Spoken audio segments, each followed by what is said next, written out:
ನಮಸ್ತೆ ಮಕ್ಕಳೇ. ಒಂದಾನೊಂದು ಕಾಲದಲ್ಲಿ ಒಂದೂರಲ್ಲಿ ಒಬ್ಬ ವ್ಯಾಪಾರಿ ಇರ್ತಾನೆ ಮಕ್ಕಳೇ. ಅವನಿಗೆ ಒಬ್ಬ ಮಗಳಿರ್ತಾಳೆ. ಆ ಮಗಳು ತುಂಬ ಬುದ್ಧಿವಂತೆ ಮತ್ತು ತುಂಬ ಚಂದವಾಗಿರ್ತಾಳೆ. ಸೊ ಆ ವರ್ತಕನಿಗೆ ಅಂದರೆ ವರ್ತಕ ವ್ಯಾಪಾರಿ ಅಂದರೆ ಒಂದೇ ಅರ್ಥ, ಓಕೆನಾ. ಆ ವ್ಯಾಪಾರಿಗೆ ಆ ಮಗಳ ಬಗ್ಗೆ ತುಂಬ ಹೆಮ್ಮೆ. ನೋಡಿ, ಈಗ ನೀವು ತುಂಬ ಚೆನ್ನಾಗಿ ಓದಿದರೆ ನಿಮ್ಮ ಪೇರೆಂಟ್ಸ್ಗೆಲ್ಲ ನನ್ನ ಮಗ ತುಂಬ ಚೆನ್ನಾಗಿ ಓದ್ತಾನೆ, ನನ್ನ ಮಗಳು ತುಂಬ ಚೆನ್ನಾಗಿ ಓದ್ತಾಳೆ ಅಂತ ತುಂಬ ಹೆಮ್ಮೆಯಿಂದ ಗೌರವದಿಂದ ಎಲ್ಲರ ಹತ್ರ ಹೇಳ್ಕೊತಾರಲ್ವಾ.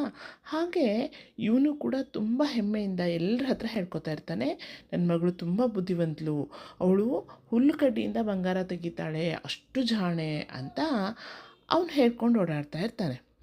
ಈ ವಿಷಯ ಎಲ್ಲಿಗೆ ಹೋಗುತ್ತೆ ಗೊತ್ತಾ? ಆ ರಾಜ್ಯದ ರಾಜನ ಕಿವಿಗೆ ಹೋಗಿ ಮುಟ್ಟುತ್ತೆ. ಓ, ಈ ಈ ವರ್ತಕ ಅಂದರೆ ವ್ಯಾಪಾರಿ ಮಗಳು ಬಂಗಾರ ಮಾಡ್ತಾಳೆ, ಎದರಿಂದ? ಗೋಲ್ಡು. ಎದರಿಂದ? ಹುಲ್ಲಿನ ಕಡ್ಡಿಯಿಂದ. ಅವಳನ್ನ ಕರ್ಕೊಂಡು ಬರ್ರಿ ಅಂತ ಸೇವಕರಿಗೆ ಹೇಳ್ತಾರೆ. ಪಾಪ ಹುಡುಗಿನ ಕರ್ಕೊಂಡು ಹೋಗ್ತಾರೆ. ಕರ್ಕೊಂಡೋಗಿ ಒಂದು ರೂಮಲ್ಲಿ ಕೂಡ ಹಾಕಿ ಒಂದು ಮೂಟೆ ಹುಲ್ಲು ಕೊಡ್ತಾನೆ ರಾಜ. ಈ ಹುಲ್ಲನ್ನು ನೀನು ಬಂಗಾರ ಮಾಡಿಲ್ಲ ಅಂದರೆ ಬೆಳಗ್ಗೆ ಎದ್ದು ನಿನ್ನ ಜೀವ ತೆಗೆದುಬಿಡ್ತೀನಿ ಅಂತ ಭಯ ಹಾಕ್ತಾನೆ. ಈ ಕಡೆ ವರ್ತಕನಿಗೂ ಭಯ, ಈ ಕಡೆ ಹುಡುಗಿ ಪಾಪ ರೂಮಲ್ಲಿ ಕೂಡ ಹಾಕ್ಬಿಟ್ಟಿದ್ದಾರೆ, ಅಳ್ತಾ ಇದ್ದಾಳೆ, ಅವಳಿಗೇನೂ ಗೊತ್ತಾಗ್ತಾ ಇಲ್ಲ. ತಕ್ಷಣ ಅವಳು ಹಾಗೆ ಅಳ್ತಾ ಕೂತಾಗ ಬೆಳಕು ಹರಿಯುತ್ತಾ ಇರುತ್ತೆ. ಅವಾಗ ಒಬ್ಬ ಕಿನ್ನರ ಬರ್ತಾನೆ. ಕಿನ್ನರ ಬಂದು ಪುಟ್ಟದಾಗಿರ್ತಾನೆ ಅವನು. ದೇವಲೋಕದ ಕಿನ್ನರರು ಅಂತ ಹೇಳ್ತಾರೆ. ಸೊ ಅವನು ಬಂದು ಯಾಕೆ ಅಳ್ತಾ ಇದ್ದೀಯಮ್ಮ ಅಂತ ಕೇಳ್ತಾನೆ. ಹೀಗೆ ರಾಜ ಹೇಳಿದ್ದಾನೆ, ಈ ಮೂಟೆ ಹುಲ್ಲು ಕೊಟ್ಟಿದ್ದಾನೆ, ಇದನ್ನು ಬಂಗಾರ ಮಾಡಬೇಕಂತೆ ಅಂತ. ಸರಿ, ನಾನು ಮಾಡಿಕೊಡ್ತೀನಿ, ನನಗೇನು ಕೊಡ್ತೀಯಾ ಅಂತ ಕೇಳ್ತಾನೆ. ಆವಾಗ ನನ್ನ ಹತ್ರ ಚಿನ್ನದ ಸರ ಇದೆ, ಕೊಡ್ತೀನಿ ಅಂತ ಹೇಳ್ತಾನೆ. ಸರಿ ಆಯಿತು ಅಂತ ಹೇಳಿದ ತಕ್ಷಣ ಅವನು ಬೆಳಕು ಹರಿಯೋದ್ರೊಳಗೆ ಎಲ್ಲ ಹುಲ್ಲೆಲ್ಲ ಬಂಗಾರ ಗೋಲ್ಡ್ ಆಗಿಬಿಟ್ಟಿರುತ್ತೆ. ಆಗ ಆ ಹುಡುಗಿ ಕೇಳ್ತಾನೆ, ಕೊಡು ನನಗೆ ಚಿನ್ನದ ಸರ ಅಂತ. ಆ ಹುಡುಗಿ ತನ್ನ ಹತ್ರ ಇರೋ ಚಿನ್ನದ ಸರ ಕೊಡ್ತಾಳೆ. ಆಮೇಲೆ ರಾಜವನ್ನು ನೋಡ್ತಾನೆ, ಎಲ್ಲ ಬಂಗಾರ ಆಗಿಬಿಟ್ಟಿದೆ. ಅವನಿಗೆ ಖುಷಿ ಆಗುತ್ತೆ. ಆಮೇಲೆ ಮತ್ತೇನು ಮಾಡ್ತಾನೆ ಗೊತ್ತಾ? ಮತ್ತೆ ಒಂದು 10 ಮೂಟೆ ಹುಲ್ಲಿಡ್ತಾನೆ. ಇಟ್ಬಿಟ್ಟು ಇದನ್ನು ಮತ್ತೆ ನೀನು ಚಿನ್ನ ಮಾಡಿಕೊಟ್ಟಿಲ್ಲ ಅಂದರೆ ನಿನಗೆ ಶಿಕ್ಷಕ ಹಾಕ್ತೀನಿ ಅಂತ ಹೆದರಿಸ್ಬಿಡ್ತಾನೆ. ಪಾಪ ಹುಡುಗಿ ಮತ್ತೆ ಅಳೋಕ್ಕೆ ಸ್ಟಾರ್ಟ್ ಮಾಡ್ತಾಳೆ. ನನ್ನ ಹತ್ರ ಇರೋದು ಚಿನ್ನದ ಉಂಗುರ, ಕೊಡ್ತೀನಿ ಅಂತ. ಸರಿ ಆಯಿತು ಅಂತ ಹೇಳ್ತಾನೆ. ಅವಾಗ ಅದೆಲ್ಲ ಬಂಗಾರ ಮಾಡಿ ಕೊಡ್ತಾನೆ ಕಿನ್ನರ. ಕೊಟ್ಟ ತಕ್ಷಣ ಮಕ್ಕಳೇ, ಪಾಪ ಅವಳ ಹತ್ರ ಇರುತ್ತು ಆ ಚಿನ್ನದ ಉಂಗುರ ಕೊಟ್ಟು ರಾಜಂಗೆ. ತಕ್ಷಣ ರಾಜ ಅದನ್ನೆಲ್ಲ ರಾಜ್ಯದ ಬೊಕ್ಸಕ್ಕೆ ಸೇರಿಸ್ಬಿಟ್ಟು ಇವಳನ್ನ ಇನ್ನೂ ಗೋಲ್ಡ್ ಮಾಡಿಸ್ಬೇಕು, ಇನ್ನೂ ದುರಾಸೆ ರಾಜನಿಗೆ. ತಕ್ಷಣ ಏನು ಮಾಡ್ತಾನೆ, ಇನ್ನೂ ಸಿಕ್ಕಾಪಟ್ಟೆ ಹುಲ್ಲನ್ನ ತಂದು ಆ ರೂಮಲ್ಲಿ ತುಂಬ್ತಾನೆ. ಇದಿಷ್ಟು ಚಿನ್ನ ಮಾಡಿಕೊಟ್ಟಿಲ್ಲ ಅಂದರೆ ಮತ್ತೆ ನಿನಗೆ ಕೊಂದು ಹಾಕ್ಬಿಡ್ತೀನಿ ಅಂತ ಹೇಳ್ತಾನೆ. ತಕ್ಷಣ ಅವಳು ಫುಲ್ ಅಳೋಕ್ಕೆ ಸ್ಟಾರ್ಟ್ ಮಾಡಿಬಿಡ್ತಾಳೆ. ಆವಾಗ ಮತ್ತೆ ಕಿನ್ನರ ಬರ್ತಾನೆ. ಆವಾಗ ಅವಳು ಕೇಳ್ತಾಳೆ, ನನಗೆ ಇದನ್ನಿಷ್ಟು ಚಿನ್ನ ಮಾಡಿಕೊಡು ಪ್ಲೀಸ್ ಅಂತ ಕೇಳ್ತಾಳೆ.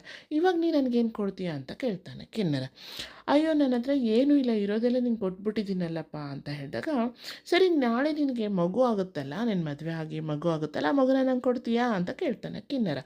ಅವಳು ಅವಾಗಿನ ಮಟ್ಟಿಗೆ ಪಾಪ ಹುಡುಗಿ ಏನು ಮಾಡ್ತಾಳೆ, ಆಯಿತು, ಯಾಕಂದರೆ ತಪ್ಪಿಸ್ಕೋಬೇಕಲ್ಲ, ರಾಜ ಕೊಂದಾಕ್ಬಿಟ್ರೆ ಜೀವ ಹೋಗ್ಬಿಡುತ್ತೆ, ಈಗ ಹ್ಞೂ ಅಂದ್ಬಿಡೋಣ, ಆಮೇಲೆ ನೋಡೋಣ ಅಂತ ಹೇಳಿ ಆ ಹುಡುಗಿ ಏನು ಮಾಡ್ತಾಳೆ, ಹ್ಞೂ ಆಯಿತು ಅಂದ್ಬಿಡ್ತಾಳೆ. ನೋಡಿ, ಹ್ಞೂ ಆಯಿತು ಅಂದ್ಬಿಟ್ಲಾ.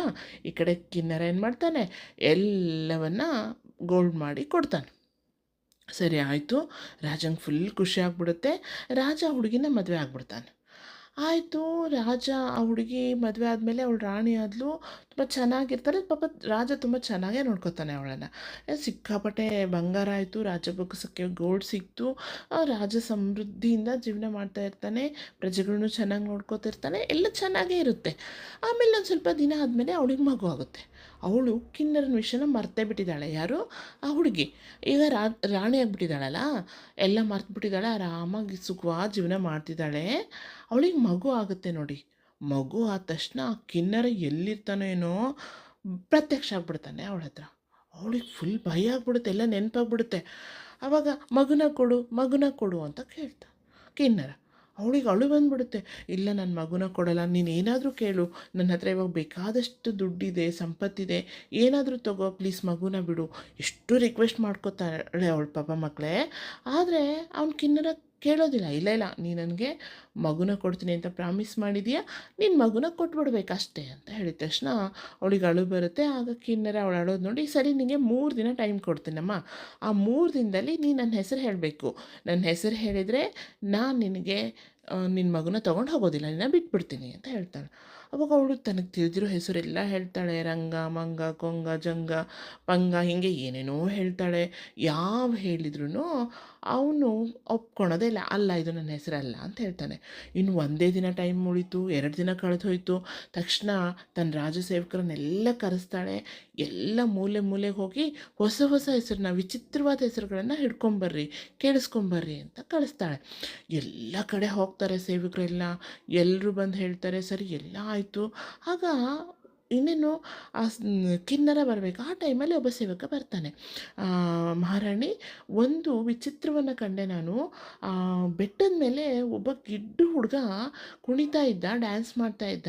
ಅವನು ಏನು ಹೇಳ್ತಾ ಇದ್ದ ಗೊತ್ತಾ? ನಾಳೆ ನನ್ನ ಮನೆಗೊಂದು ಮಗು ಬರುತ್ತೆ, ನಾಳೆ ನನ್ನ ಮನೆಗೊಂದು ಮಗು ಬರುತ್ತೆ, ನನ್ನ ಹೆಸರು ಏನು ಅಂತ ರಾಣಿ ಹೇಳಬೇಕು. ನನ್ನ ಹೆಸರು ಹೇಳಿಲ್ಲ ಅಂದರೆ ಅವಳ ಮಗು ನನ್ನ ಮನೆಗೆ ಬರುತ್ತೆ. ನನ್ನ ಹೆಸರು ರಂಗ ಸಿಂಗ ಜುಲಂಗ, ನನ್ನ ಹೆಸರು ರಂಗ ಸಿಂಗ ಜುಲಂಗ ಅಂತ ಕುಣಿತಾ ಇದ್ದ ಅಂತ ಹೇಳಿದ ತಕ್ಷಣ ರಾಣಿ ಫುಲ್ ಖುಷಿ ಆಗ್ಬಿಡುತ್ತೆ ಮಕ್ಕಳೇ. ವಾವ್, ನನ್ನ ಹೆಸರು ರಂಗ ಸಿಂಗ ಜುಲಂಗ ಅಂದರೆ ಅವನ ಹೆಸರು ರಂಗ ಸಿಂಗ ಜುಲಂಗ. ಓ ಎಸ್ ಎಸ್ ಅಂದ್ಕೊಂಡು ಅವಳು ಖುಷಿಯಾಗಿ ಆ ಸೇವಕನಿಗೆ ಸಾಕಷ್ಟು ಕೈ ತುಂಬ ಚಿನ್ನ ಕೊಟ್ಟು ಕಳಿಸ್ತಾಳೆ. ಸರಿ, ನೆಕ್ಸ್ಟ್ ಕಿನ್ನರ ಬಂದುಬಿಡ್ತಾನೆ. ಕಿನ್ನರ ಬಂದ ತಕ್ಷಣ ರಾಣಿ ಅವಳಿಗೆ ಅಂದರೆ ಅವನಿಗೆ, ಆ ಕಿನ್ನರನಿಗೆ ಏನೆಲ್ಲ ಹೆಸರುಗಳನ್ನು ಹೇಳ್ತಾಳೆ, ಅವು ಇವು ಇವು ಅಂತ. ಅವಳು ಇಲ್ಲ ಒಪ್ಕೊಳೋದೇ ಇಲ್ಲ. ಅವನು ಜೋರಾಗಿ ನಗ್ತಿರ್ತಾನೆ. ಹಾಗೆ ನಿನ್ಗೆ ಗೊತ್ತಿಲ್ಲ, ನಿನ್ನ ಮಗನ ಕೊಟ್ಬಿಡು, ನಿನ್ನ ಮಗನ ಕೊಟ್ಬಿಡು ಅಂತಾಳೆ. ಕೊನೆಗೆ ಇವಳೇನು ಮಾಡ್ತಾಳೆ, ನಿನ್ನ ಹೆಸರು ಮೋಸ್ಟ್ಲಿ ರಂಗ ಸಿಂಗ ಜುಲಂಗ ಇರ್ಬೋದು ಅಂದ ತಕ್ಷಣ ಕಿನ್ನರನಿಗೆ ಆಶ್ಚರ್ಯ ಆಗ್ಬಿಡುತ್ತೆ ಮಕ್ಕಳೇ. ಅರೆ, ನನ್ನ ಹೆಸರು ಕರೆಕ್ಟಾಗಿ ಹೇಳ್ಬಿಟ್ಟೆಲ್ಲ ನೀನು ಅಂತ ಹೇಳ್ತಾನೆ ಅವನು. ಆಗ ಹೌದಾ, ಕರೆಕ್ಟಾ ಅಂತ ಕೇಳ್ತಾಳೆ ಆ ಹುಡುಗಿ, ಅಂದರೆ ರಾಣಿ. ಹಾಂ, ಹೌದು ಹೌದು ಅಂತಾಳೆ. ಆಯಿತು, ನಿನ್ನ ಮಗುನ ನೀನೇ ಇಟ್ಕೋ, ನನ್ನ ಹೆಸರನ್ನ ಕರೆಕ್ಟಾಗಿ ಹೇಳಿದ್ಯಾ, ನಿಂಗೆ ಒಳ್ಳೇದಾಗಲಿ ಅಂತ ಹೇಳಿ ಆ ಕಿನ್ನರ ಆಶೀರ್ವಾದ ಮಾಡಿ ಅಲ್ಲಿಂದ ಹೊರಟು ಹೋಗ್ಬಿಡ್ತಾನೆ ಮಕ್ಕಳೇ. ಸೊ ಕಿನ್ನರ ಅವನ ಪಾಡಿಗೆ ಅವನ ಲೋಕಕ್ಕೆ ಹೋಗ್ತಾನೆ. ಈ ಕಡೆ ರಾಣಿ ತನ್ನ ಮಗು ಜೊತೆ ರಾಜ್ಯದಲ್ಲಿ ರಾಜನ ಜೊತೆ ಸುಖವಾಗಿ ಇರ್ತಾಳೆ ಮಕ್ಕಳೇ. ಕತೆ ಎಲ್ಲ ನಿಮ್ಗೆ ಇಷ್ಟ ಆಯಿತಾ? ಓಕೆ ಮಕ್ಕಳೇ, ಮತ್ತೊಂದು ಕಥೆಯೊಂದಿಗೆ ಭೇಟಿ ಹೋಗೋಣ. ನಮಸ್ತೆ.